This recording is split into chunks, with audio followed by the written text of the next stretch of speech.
voice of growth, mastering the mind and market. I'm kind of a rebel. Was blessed to find the career that I do. It was a really uncertain time. The country dispersed. Everyone left. I could really explore my potential and be myself and discover who I was, and that was really cool. Had to rise to the occasion, and I think that was the biggest blessing because that's really how I function the best. We created something pretty spectacular. Eva, you have a tremendous story of grit, of innovation, of reinvention, of so many things. And I've been inspired from you and by you since I met you. And I know you've done the same for many others. So tell us your story. Thank you, Manny. I'm really honored to be here and honored to be able to tell it. Um, my story um, is long, uh, and it's really a story of evolution. Life had thrown some curveballs my way, Mm-hmm. which provided some tremendous opportunities for me. Um, it threw me into deep water, and there was little preparation, Mm-hmm. just had to rise to the occasion, and I think that was the biggest blessing because that's really how I function the best. If I was allowed to dip a toe in the water, I probably would have never had the courage to do some of the things that I've done. So, just the way that life unfolded, I think, is exactly right, and it's exactly right for me. And it led me to this place where I am. Um, I was really blessed to be born in a really special place. It's called Lithuania. It's in Eastern Europe. And I was born in a really interesting time, Mm-hmm. born in the '80s, and as a really interesting ecosystem then. This is before or after the reorganization, will say, of the whole It Soviet Union and all that. it was in that decade before. So I think, the beginnings of that maybe were already taking place, but I got to experience that ecosystem of a communist country, which is really interesting. And, being born into it, you don't know that you're different. Yeah.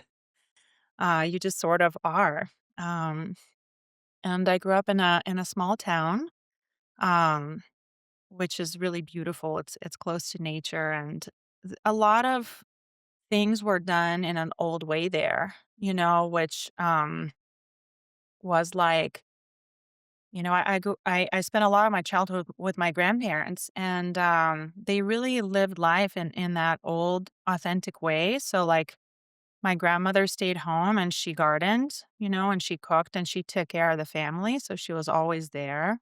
Um, we always had animals. We always ate all of our own fruits and vegetables, like really healthy, authentic lifestyle, which I did not appreciate growing up. Mm. It was Yeah. boring. Yeah. And my grandfather made furniture. He actually had a significant injury in his life that threw him into his career path, and he was such a strong individual. He was able to make a living from his creativity, and not only that, build furniture when he was completely disabled. He had broken his spine when he was young, in his 30s, and he built a whole life, on a stool, sitting on a stool, like made his own machinery and you know, designed furniture, built furniture, and built this network around him of people that really were part of our family. All the clients that would come to him, they would come and have dinner, and they would come and visit, and incidentally, it was also work. It was just this really beautiful environment that I grew up in, just perfect, and that's what we knew. And I also spent a lot of time around elders, Mm-hmm. because it was my grandparents' generation, and I was always very curious and inquisitive, and I would just listen to their stories and listen to them. And I think that was a really big influence and a really big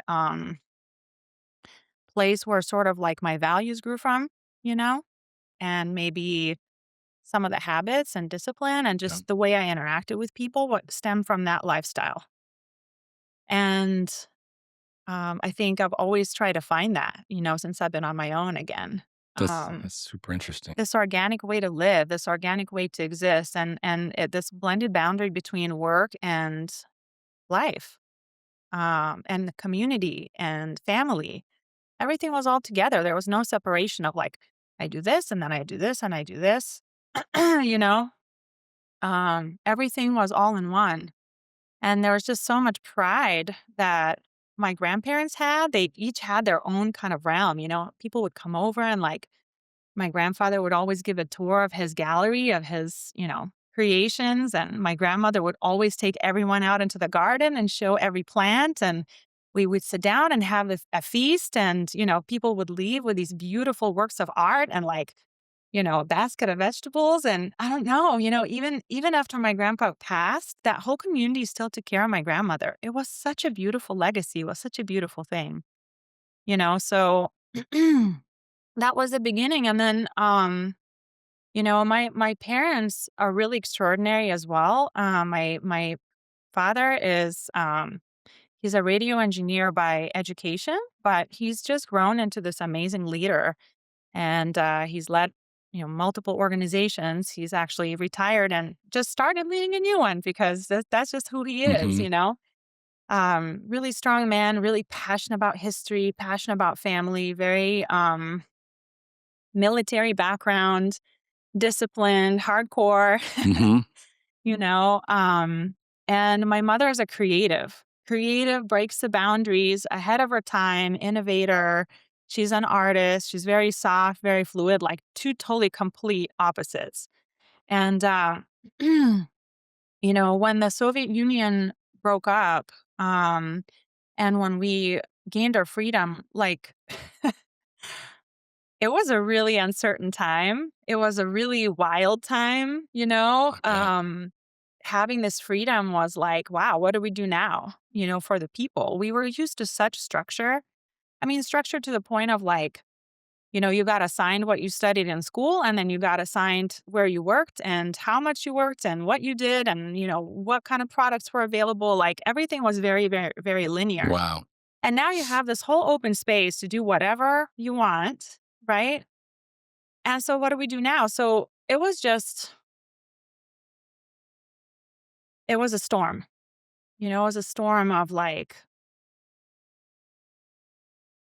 I don't know, searching Hmm. for what this country was going to become. The country was searching for its own identity, even though it has really amazing history, really amazing traditions, really amazing culture. But it was like an opportunity to write a new page. And that time, that transitional time, I think people were so segregated to be, stuck in one place. We didn't have access to the outside world as much Yeah. that people were so hungry to search for that. The country like dispersed. Everyone left Yeah. and went wherever they could, for this promise of this greater life, for this promise of something else, Hmm. to discover something else, it was kind of a natural reaction, probably, right? Um, and of course, being so sheltered and then having like the Western culture media come in, right? You have this promise, this beautiful picture Yeah. of life that you really don't know what it is, but it sure looks beautiful. So I think a lot of people went looking for that, and a lot of people immigrated, Including um, yourself. including myself. Actually, my mother did first. She met my stepfather, who also has Lithuanian descent, although he was born in the States. He was teaching art history in Lithuania. They met, both artists, art background. And so he actually lived in Tucson, and that's how we ended up here. She moved here first. She moved here about 3 years before I did. And then eventually they brought me here as well. And we didn't even know where Tucson was. When I told people I was moving to Tucson, they thought it was Houston. So, came here like it was like landing to the moon. I bet. Yeah. You Um, said some things there that I think are interesting from your beginning here. You sort of left this place where everything was structured. You lived this lifestyle with your very family centric. I resonate with that as well. That's kind of how I grew up. You grew up with your grandparents. I did the same. I would listen to stories. And I think that as much as we try to forge our own path, we're always kind of drawn to that as well. And the Absolutely. fact that you were and are coming back full circle to wanting to live that lifestyle, organic food, like we're searching for something that's probably always been there, Yeah. right? Yeah. And there's something you said about um, drowning in the water or whatever. There's a I'm going to paraphrase this quote. It's not the water, the deep water that we drown in necessarily. It's the fact that we stay in the water. Mm, We get thrown in the water, just like in life, we're going to fall, we're going to have issues. And if you choose to stay in there, you might drown and die. But you're a fighter, you've got grit built into your DNA, and you get up and you dry off and move on. So absolutely. you came to Tucson, and I understand that you decided to stay. What's that all about? Yeah. So, I'm kind of a rebel, I discovered. And, I don't know. I had to, well, first of all, when I came to Tucson, I expected to see like, you know, Native Americans and like cowboys. I was really disappointed. It took me like 20 years to actually discover, that culture and that life.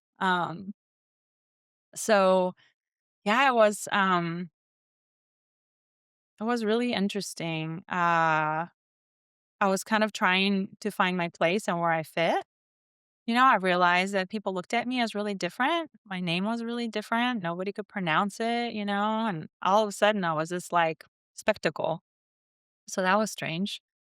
But what I really loved about being here and what I still really love about being here, I think especially Arizona and Tucson too, it's a place where you can really be free.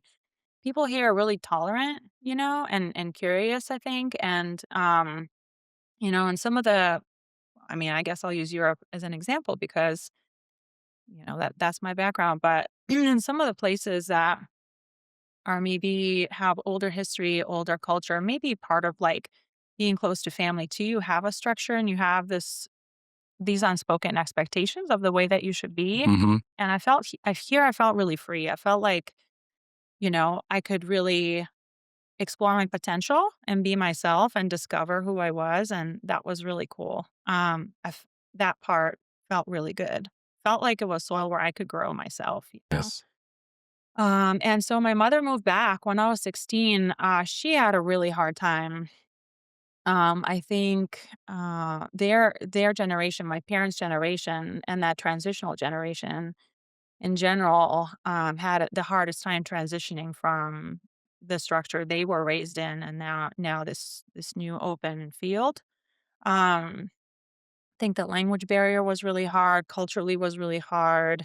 Not having family close by, and my brother was small. It was all of it was really hard, and so she decided to move back, and then that would have been about 99, I guess. I was 16 at the time. I was in going into 11th grade, and I went to both my parents and I said, "You know what? I'm in school. Um I can rent a room from some friends that I know. I have a job." I started working when I was a freshman. I was gung ho that I was going to, Hmm. go out there and start working, and I did. I said, "Can you let me go back? Like I really want to go finish school." That's what I asked to do. I said, "I want to go finish school." And at the time, I think, education in the United States was really, highly esteemed, and it still is. Um, and they said, "Okay." You have an opportunity?" I said, "I'm not gonna waste this opportunity." Mhm. Like, I have documents, like, why wouldn't I, you Right. know? So they said, "Okay," and they emancipated me, and I got on the plane. I was 16, came back across, the Atlantic, and came back to Tucson and, grew up in this community. Yeah. Yeah. That's insane. That story, these are stories you don't hear as much anymore, with respect to people flying or charting across, especially living in this culture today. Mhm. One of the things about the West that I really love, and I'm so glad I grew up in the West, is a sense of wide open choices and opportunities. Yeah. I feel that in general, if you live or grow up in the East Coast or even the Midwest, there tends to be a little bit more of a corral around your lifestyle, and a lot of folks Mhm. don't leave as much. Yeah, that's a big, big, broad brushstroke there, Yeah. but I've seen that in my own experience. Having lived all over the place in the Midwest and coming back, just the West, Arizona, the desert, something about it that to me calls my name, and I will always have a home in Tucson. I Mhm. might leave somewhere else and have other things, but coming back to me is like it's home. Yeah. It feels good. It feels like I can drive an hour from right here and be in the middle of nowhere. Mhm. I did that. I tried doing that in Michigan one time. I was like to my wife at the time, I'm like, let's just go somewhere. And everywhere we went, there was houses. There's people living there. And I'm like, oh, I don't want that. I want to be able to just like spread my wings. Yeah. So what's the arc between having made that transition to now being the CEO and founder of your own company? I mean, that's one hell of an arc. Yeah.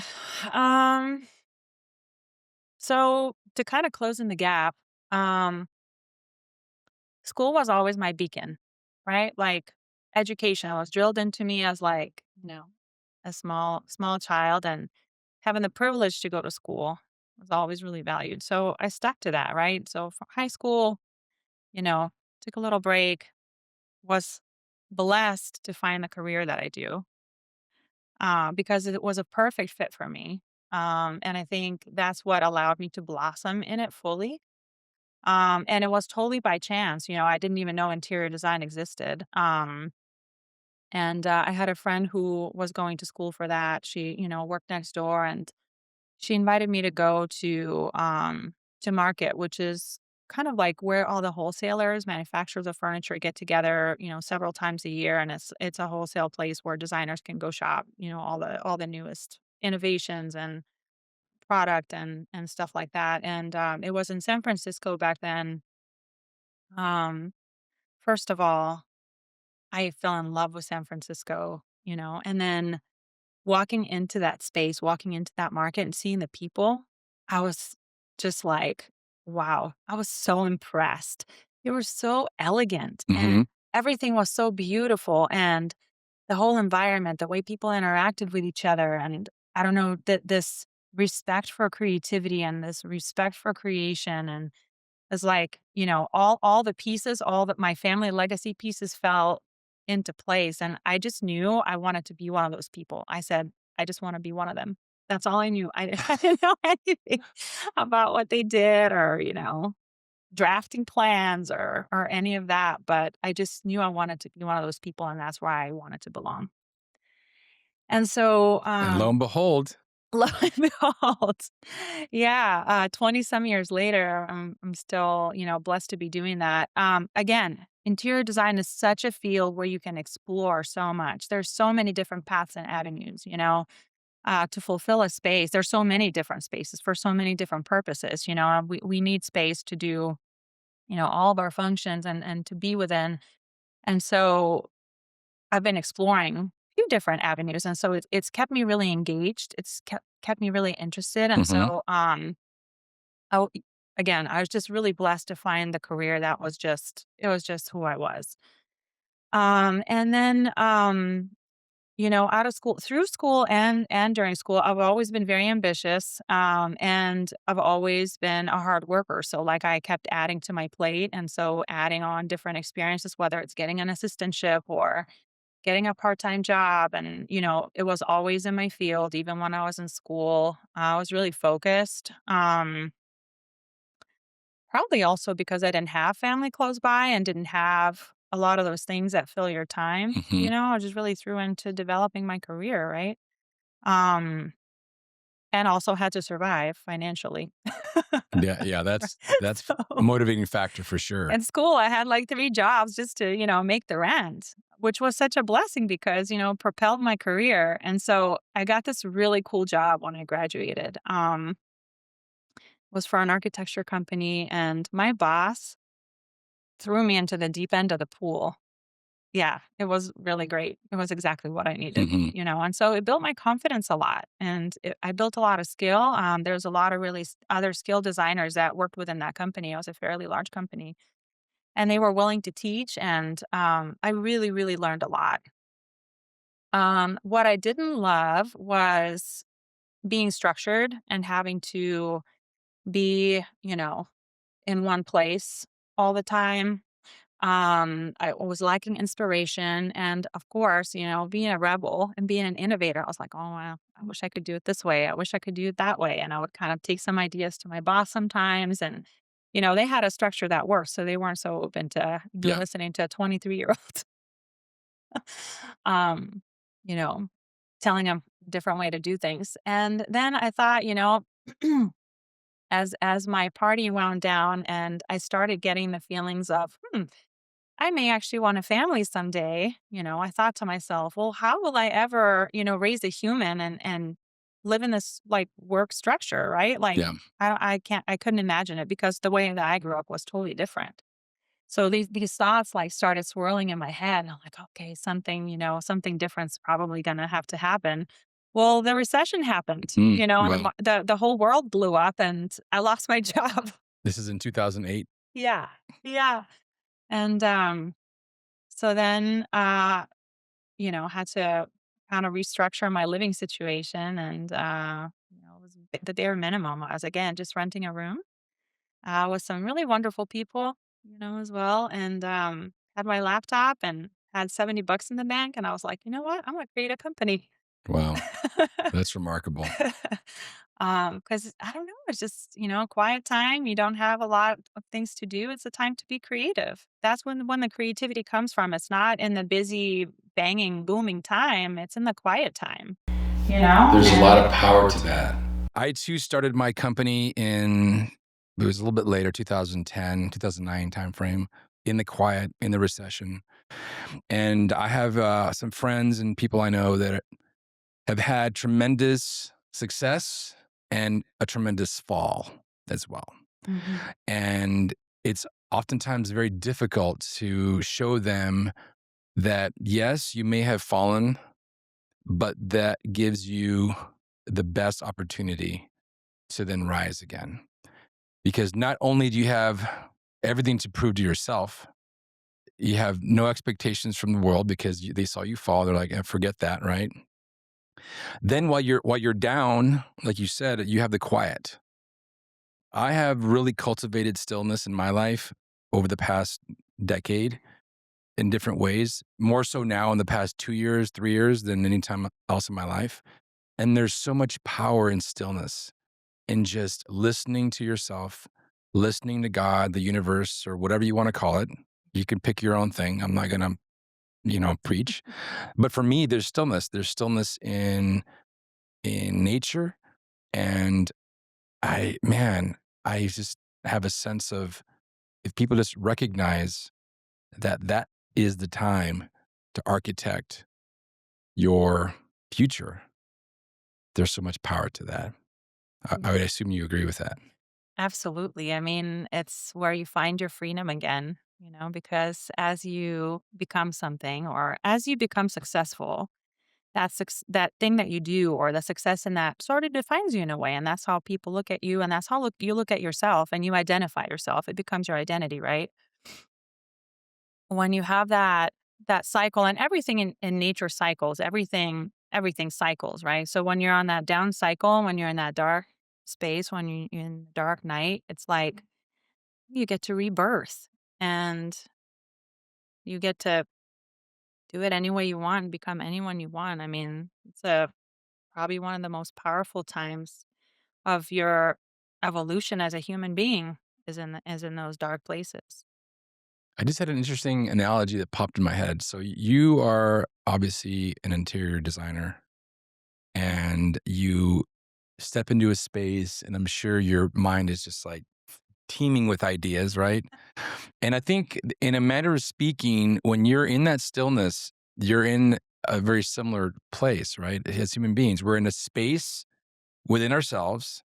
And then now we have the capacity and the ability to decorate it, design it, propagate it how we want. Yeah.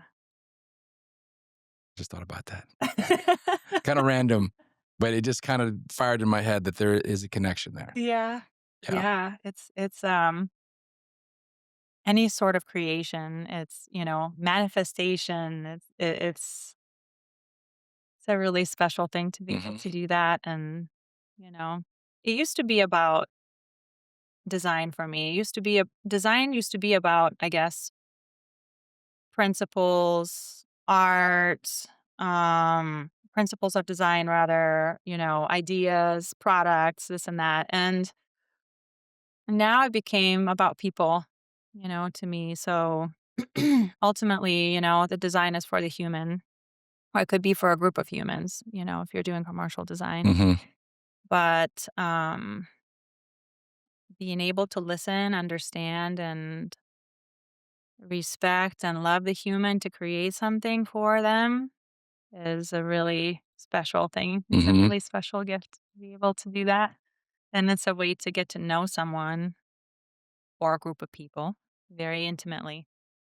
For sure. Mhm. That idea of creator creation Mhm. is one of the things that motivates me the most in life.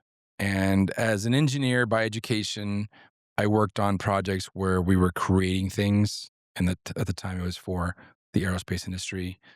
And subsequently, it was involved with automotive and other industries as well, medical device. But the people on the other side of this table that I've had that are creators that have created something magical from sometimes nothing. Yeah. Whether it was John Hudak, who took the helm of Tucson Lifestyle Magazine, or Herb Stratford, who took this decrepit um, theater that was, inhabited by wolves and homelessness, and he converted it into one of the most beautiful buildings here in Tucson, the Fox Theater. Oh, wow. And Randy Dorman, who took this idea of this big warehouse and turned it into the Ice House Lofts, which defined a new genre within Tucson of a way to live. Now you're here. Let's talk about some project that you feel that for whatever reason is magical to you. Whether it was your contribution, maybe your contribution was tiny, but whatever. Just give us a sense of one of your favorite magical projects. I guess I have 2 that come to mind, and they're completely opposite from each other, Okay. and I feel like they're equally, as important maybe to Tucson. I've lived here now for 30 years, so I consider this my home, and I take a lot of pride in it and, you know, spend time visioning it too, from when I was in high school, which was actually visioning downtown and wishing for downtown. I mean, every time I go there now, I'm like, wow, we used to wish for this. I Yeah. remember when it was all boarded up, and now, like, wow, it actually happened. Our words, our wishes put out there. Like, look at what we did together. Um, the other vision was always that Tucson is a little bit remote, which is one of our blessings and gifts, but also sometimes it feels really far, like when you're out traveling in the world, um, and then you come home, you're like, "Damn, we live far." We're at the last frontier, And bringing some of those ideas here was always my wish too. Um, and so recently I've gotten to work on a new development, called Uptown, which has so many cool aspects to it. I am still like kind of like a little bit dizzy of just the blessing that, has been bestowed upon our team to get to be part of this. Just kind of blows my mind. Um, that project is cool for so many reasons. One is, it's revamping, repurposing whole area of town. Not just one building, but Mhm. like, is it's creating a new central hot point for an area of town that's going to revitalize that whole side of Tucson. It's just such a powerful project. Mhm. Um, the people that have been brought or that have come together to work on this project are bringing in influences from other places, which is so exciting. I mean, from people that are really part of the development team that bring in expertise of building community and housing for people in really amazing cities like San Francisco.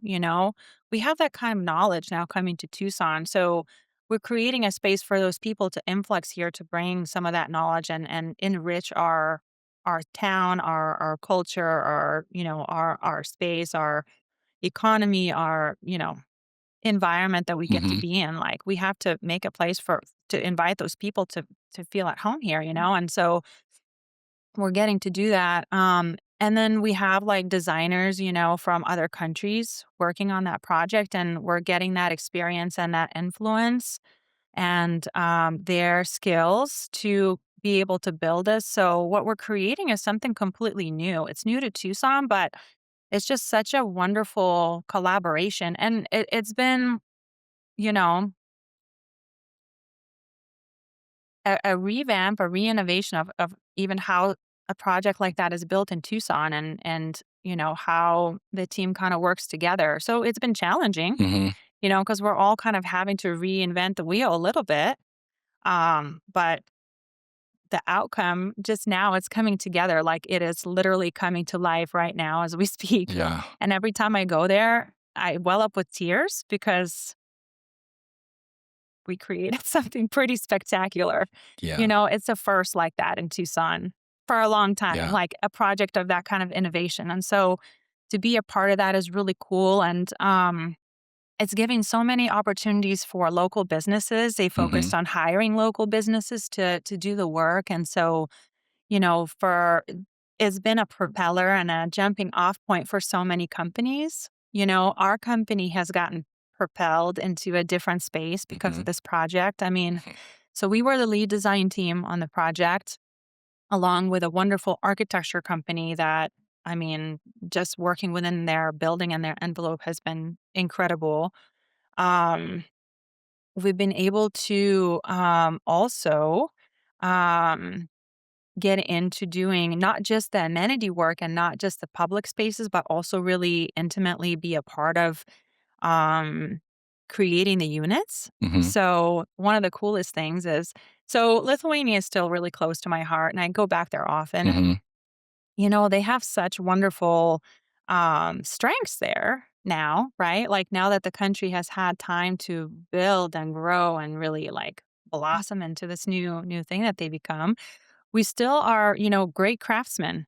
Like they are amazing craftsmen and we do beautiful things out of wood. So, as I go back, I sort of like do research and find the best. Mhm. And I've been able to work with a couple different factories who manufacture furniture and millwork. And we've been able to bring in all the kitchens and bathrooms from Lithuania for this It's first uptown remarkable. project. So we It's were able to innovate like a custom kitchen. Each unit is like a custom kitchen, you know? And, yeah, it's all made in Lithuania. We were doing it through the tariff time, which was scary for everyone.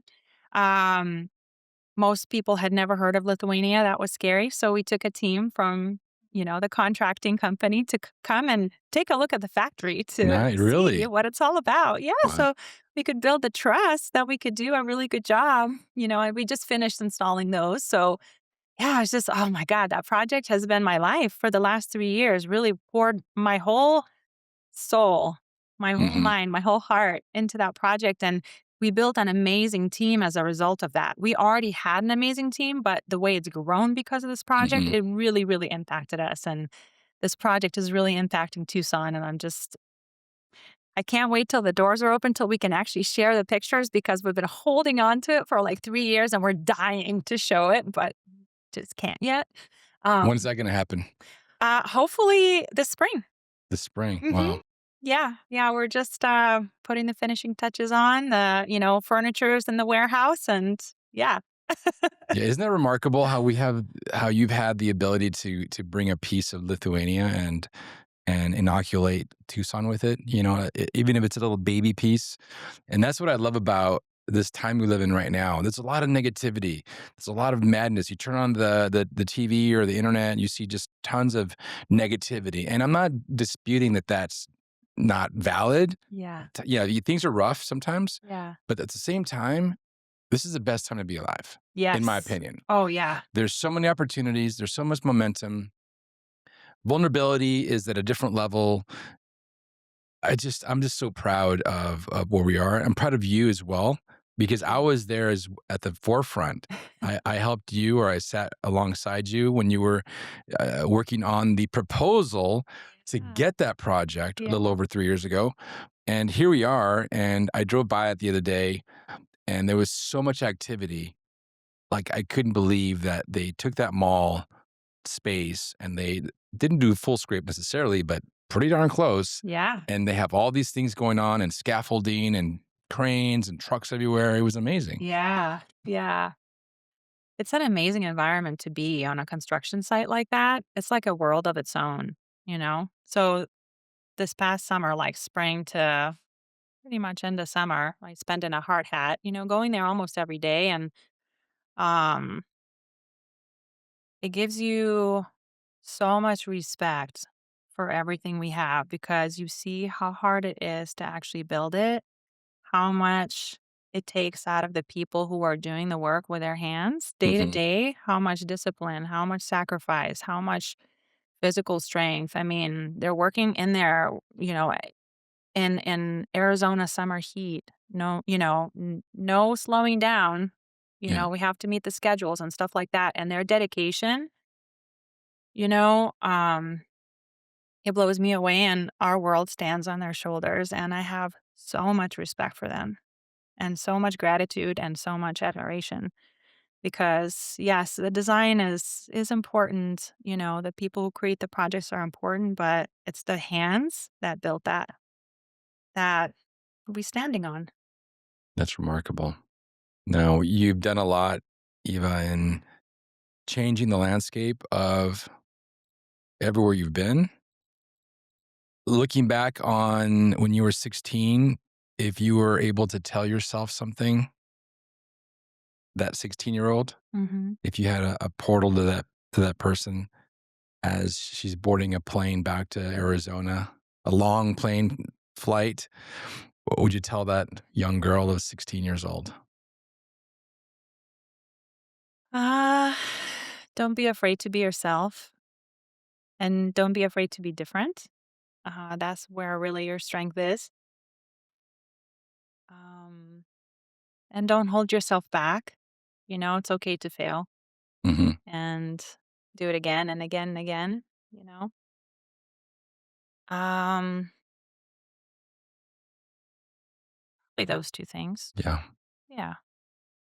Say one day somebody is reading a newspaper far in the future, Uh-huh. decades and decades in the future,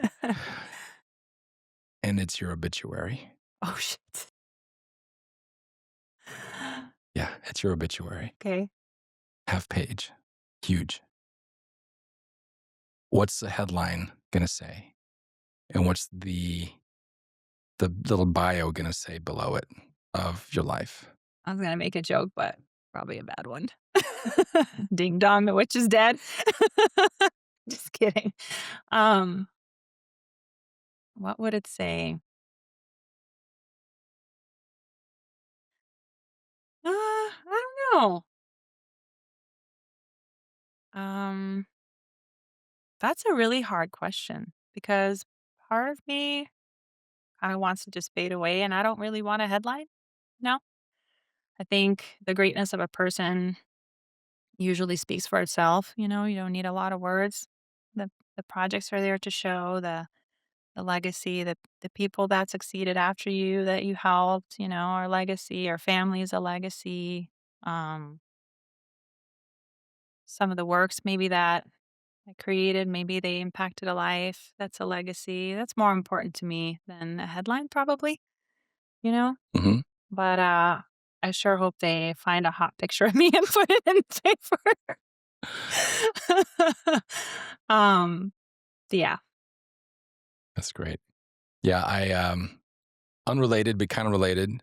So Mel Brooks, the acclaimed producer, director, actor, I mean, that Mel Brooks is still alive. He's 99. Oh, wow. And I saw an interview of him maybe a few years ago when he was 97 or whatever. And I mean, he's such a character. He's defined so much. And I mean, there's folks that, like you mentioned, would rather sort of not have the spotlight towards the end of your life and you let your work speak for you. That's kind of like Mel Brooks in a way. You know, Mm, he hasn't been around. You haven't seen him in the news or he hasn't done something for a long time, but his works stand as pillars. The people he's affected have all these producers, all these directors in Hollywood. He is one of the pillars of Hollywood. wow, that's And interesting. so and I know this is where I said it's random, but I just draw like a line between right now you're creating these little pillars, Yeah. right? You're involved with Uptown, Mhm, and there's going to be other things that are going to be like that for you, mhm. so that when you're 50, 60 years from now, when you're on the other side of the rainbow, that you'll be like your legacy will live on. So I guess my last question for you is what do you look forward to project wise, life wise, anything wise? What do you look forward to in the next coming decade? Mm, wow. Um, I have a pretty open mind, as as new things that are to come. Sometimes when I ask for things, like it's such a much smaller scale than really what is possible or what, the universe has in store. So if I had to plant some seeds, um, I really look forward to seeing how Tucson unfolds. It's such a changing time, growing time right now, and I think so many of us have a vision for it or what we'd like it to be, but it's sort of taken its own, wings. It's kind of becoming evolving on its own because there's so many different facets and aspects and so many new people coming in. So I'm curious to see what it's going to become. I'm curious and I'm excited to be a part of it as well. I'm excited to see how we preserve or how we preserve the culture here, right? Like from the architecture to most importantly the nature, how we preserve that way of life that we've had, but also blend it in with a new. I think that good stewardship of that is really important. And then myself, through this work between countries, and because my life is in two countries, right? All my family is still in Lithuania. Um, and also a lot of my friends are living abroad in different places. I've gotten to travel a lot to a lot of different countries and experience a lot of different cultures. I've really just gotten really passionate about it, and especially doing some international trade. And now with the tariffs and how the landscape of that is changing, I'm really, really excited to see what the world is going to do. I think it's a time. I mean, we are a global economy. We are a global generation. There is no going back to that. I mean, there's just not in my mind, and that's where my heart is. While growing and blooming in a local place, but really thinking globally and thinking long term and thinking into the next generation, thinking into the next chapter. So I want to be more involved in that and learn more about cultural relations between countries. Um, yeah, I really want to seek that out and hear more conversations and be a part of that. I think it's so powerful. Imagine if in a team you let everybody have a strength, and let that person bloom in their strength. Imagine if you let a country do that, Hmm. how powerful that is, and how much peace we can find in the world, and how Hmm. much we can all flourish, you know? I just, yeah.